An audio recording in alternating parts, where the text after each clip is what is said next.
Praise the lord. దేవునికి మహిమ కలుగును గాక. క్రీస్తు నామములో మీ అందరికీ షాలోమ్ తెలియజేస్తున్నాను. దేవుని వాక్యం చెప్తుంది, ఏడవక ఊరుకొనుము, కన్నీళ్లు విడుచుట మానము అని దేవుని వాక్యం చెప్తుంది. ఇర్మియా 31:18 ఈరోజు నువ్వు ఏడుస్తున్నావా? చాలామంది నిన్ను ఏడిపిస్తున్నారా? చాలామంది ఏడుస్తుంటే సంతోషించే వాళ్ళు ఉంటారు. వీనికి ఇలాగే కావాలి, ఈమెకి ఇలాగే కావాలి అని. కొంతమంది అయితే చిన్న వాటి కొరకు, పెద్ద వాటి కొరకు అస్తమానం ఏడుస్తుంటారు. దేవుడు ఏమంటున్నాడంటే, ఇక చాలు, ఏడవకు, నీ కన్నీళ్లు విడిచుట మానుము అంటున్నాడు.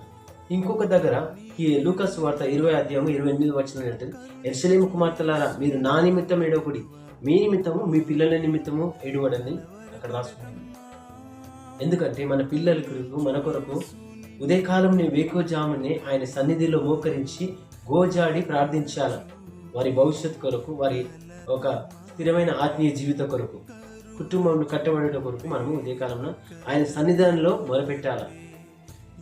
అప్పుడు దేవుని వాక్యం ఇంకోటి చూపిస్తుంది. మరి ఇర్మియా 31:15 ఉంటుంది, విచారమును కొట్టివేసి వారికి మరలా ఆనందం కలగజేస్తాను. దేవుడు నీ కుటుంబంలో ఆనందం కలగజేస్తాడు. ఇక కన్నీళ్లు విడిచుట మానము. కన్నీళ్లు విడిచాలంటే దేవుని సన్నిధిలో వచ్చి మోకరించి కన్నీళ్లు విడుచు. ఆయన నీ కన్నీళ్లు చూస్తాడు. ప్రతి బాష్ప బిందువును ఆయన తుడిచివేసే దేవుడు ఉన్నాడు. ఈరోజు నీ కన్నీళ్లు విడిచి నీకు మరలా ఆనందం కలగజేస్తానంటాడు. దేవుడు ఈ వాక్యం నీ జీవితంలో నెరవేరాలని మనస్ఫూర్తిగా కోరుకుంటున్నాను. ఆమేన్. God bless you.